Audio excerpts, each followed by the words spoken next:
प्रिय छात्रों, आज हम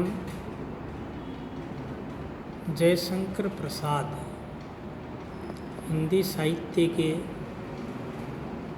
बहुमुखी प्रतिभा के विशिष्ट साहित्यकार, कवि और नाटककार, कहानीकार, उपन्यासकार, हर क्षेत्र में जिनका हिंदी साहित्य में बड़ा योगदान रहा है, उनके बारे में पढ़ेंगे। जयशंकर प्रसाद का जन्म 30 जनवरी 1890 वाराणसी की उत्तर प्रदेश में हुआ।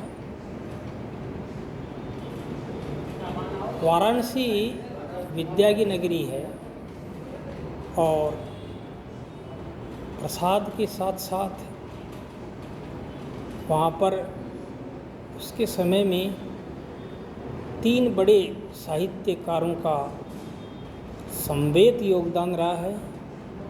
प्रेमचंद जो कहानीकार हैं, उपन्यासकार हैं, हिंदी साहित्य के बड़े प्रगतिशील विचारधारा के रचनाधर्मी हुए हैं। रामचंद्र शुक्ल का नाम भी हिंदी साहित्य में गौरव के साथ लिया जाता है। इन तीनों का समय है, कालखंड है, वो एक साथ का रहा है। विचारधाराएं भिन्न होते हुए भी इन्होंने हिंदी साहित्य के गौरव को छुआ है। जयशंकर प्रसाद मात्र 8वीं तक स्कूली शिक्षा प्राप्त की थी और उसके पश्चात घर पर ही इन्होंने संस्कृत, पाली, अंग्रेजी, प्राकृत आदि भाषाओं का गहन अध्ययन किया। अध्ययन में उनकी रुचि थी और इसी कारण भारतीय संस्कृति, इतिहास, दर्शन, साहित्य और पुराण कथाओं का अध्ययन उन्होंने विस्तार से किया है। ये बात उनके साहित्य के अंदर प्रतिभासित होती है। बहुत गहराई से उनका अध्ययन था। वो उनके पिता के साथ अनेक ऐतिहासिक और धार्मिक स्थलों की उन्होंने यात्राएं की और उन यात्राओं में बहुत कुछ ऐतिहासिक जानकारियां प्राप्त की। उनकी प्रतिच्छाया उनके साहित्य में दिखाई देती है। मात्र 48 वर्षों का ही उनका जीवन रहा और 14 जनवरी 1937 को वाराणसी में उनका देहांत हो गया। बहुत उच्च कोटि के साहित्यकार थे।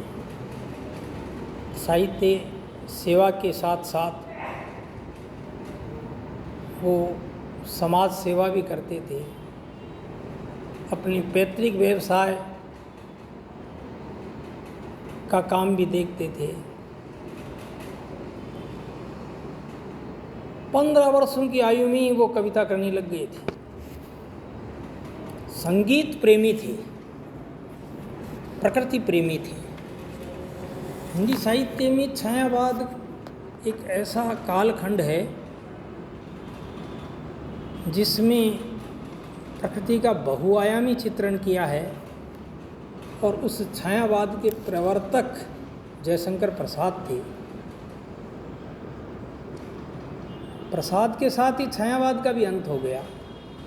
यद्यपि छायावाद में प्रमुख रूप से 4 ही प्रमुख कवि हैं: महादेवी वर्मा, सुमित्रानंदन पंत, सूर्यकांत त्रिपाठी निराला और जयशंकर प्रसाद। चारों ही कवि हैं जिनकी विचारधारा, जिनके साहित्य में के प्रति एक प्रगतिशील मानवीय विचारधारा है, वो परिलक्षित होती है। काव्य के साथ साथ इन्होंने कहानी विधा, नाटक विधा, गद्य की अन्य विधाएं, उपन्यास सभी पर लिखा है। हिंदी साहित्य का आधुनिक युग में छायावाद को स्वर्णिम युग माना जाता है और वास्तव में स्वर्णिम युग था वो। प्रसाद की कविताओं में प्रकृति का ऐसा उज्ज्वल स्वरूप दृष्टिगोचर होता है, एक मानवीय स्वरूप दिखाई देता है, एक मानवीय संदेश प्रकृति के माध्यम से देना चाहते हैं। आंसू से उन्होंने अपनी कविता प्रारंभ की और उनके प्रौढ़ और गहन चिंतन पर आधारित विशिष्ट कृति है कामायनी, जो पूरे विश्व साहित्य की अमर एवं कालजयी रचना है। कामायनी वैदिक उपाख्यानों पर आधारित भावात्मक महाकाव्य है। अपने यहाँ पाठ्यक्रम में कामायनी का अंश है। दूसरा आंसू, जो उनकी प्रथम रचना मानते हैं और वेदना पर आधारित है। बहुत सुंदर ढंग से उन्होंने वेदना की अनुभूति का चित्रण किया है। इनकी रचना संसार बहुत बड़ा है। यदि हम देखें तो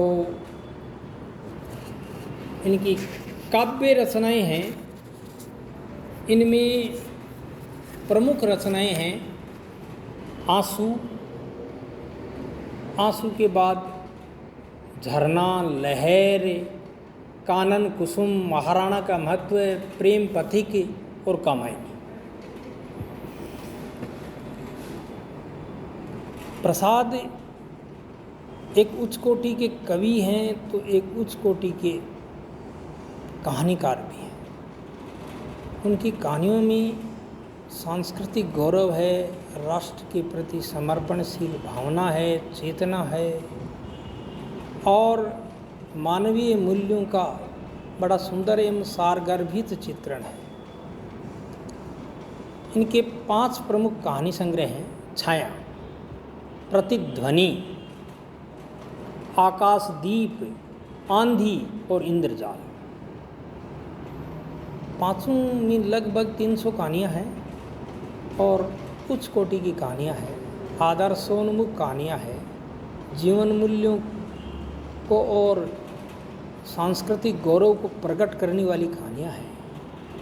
प्रेमचंद हिंदी में कहानी के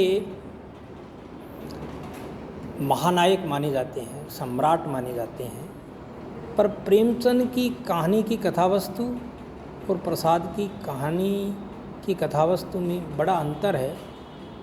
प्रेमचंद प्रगतिशील विचारधारा के थे, सामाजिक चेतना के अग्रदूत थे और जीवन यथार्थ का विश्लेषण किया है। तत्कालीन समय में जो समाज के लोग थे, किसान, मजदूर, हर क्षेत्र में उनका जो विषय है उसको उन्होंने छुआ है। पर प्रेमचंद है उनकी विषय वस्तु से अलग है। प्रसाद है उनका गौरव अलग है कहानियों का। वे अतीत के गौरव का गुणगान करते हैं, राष्ट्रीय प्रेम को अपनी कहानियों के माध्यम से प्रकट करते हैं, सामाजिक जीवन मूल्यों का संदर्भ देते हैं। बहुत उच्च कोटि की कहानियाँ लिखी है। हिंदी साहित्य में एक कवि, महाकवि के रूप में उनकी ख्याति रही है, तो एक कहानीकार के अंदर उन्हें गौरवपूर्ण स्थान मिला है। पर प्रसाद है वो नाटककार के रूप में बहुत ही प्रसिद्ध है। नाट्य साहित्य में उनका इतना बड़ा विशिष्ट योगदान है कि प्रसाद एक युग का प्रतिनिधित्व कर रहे हैं।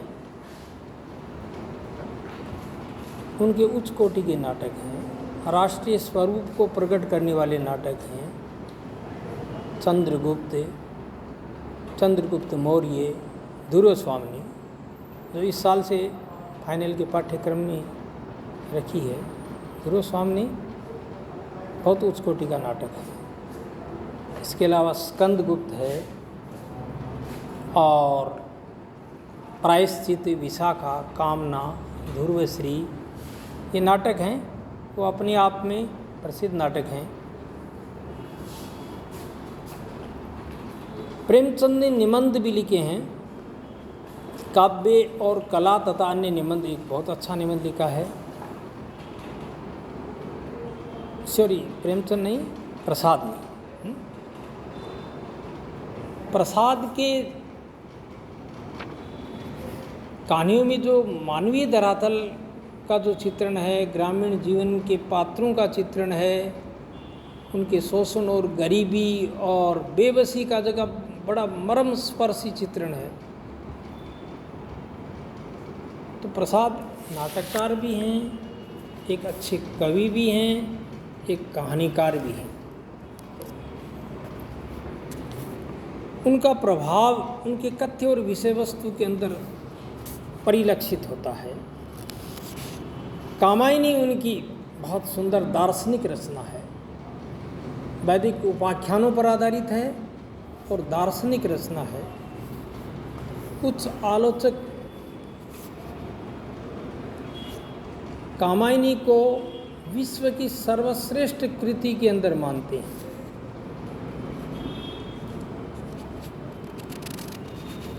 प्रसाद जी की कामायनी है,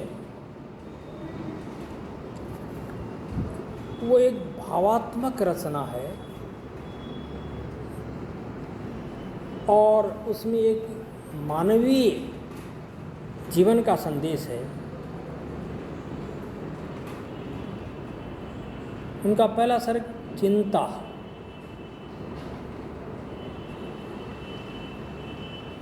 मनु ऐसा माना कि प्रलय काल हुआ।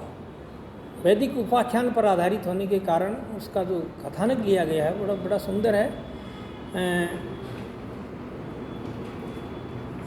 बहुत पहले प्रलय हुआ था और प्रलय के अंदर सारी सृष्टि जलमग्न हो गई, केवल मनु बचा। मनु हिमालय के ऊंचे शिखर पर जाकर के बैठ जाता है और सोचता है कि प्रलय क्यों हुआ, मानव सृष्टि का अंत कैसे हुआ। यहीं से कामायनी का शुभारंभ है। हिमगिरी के उत्तंग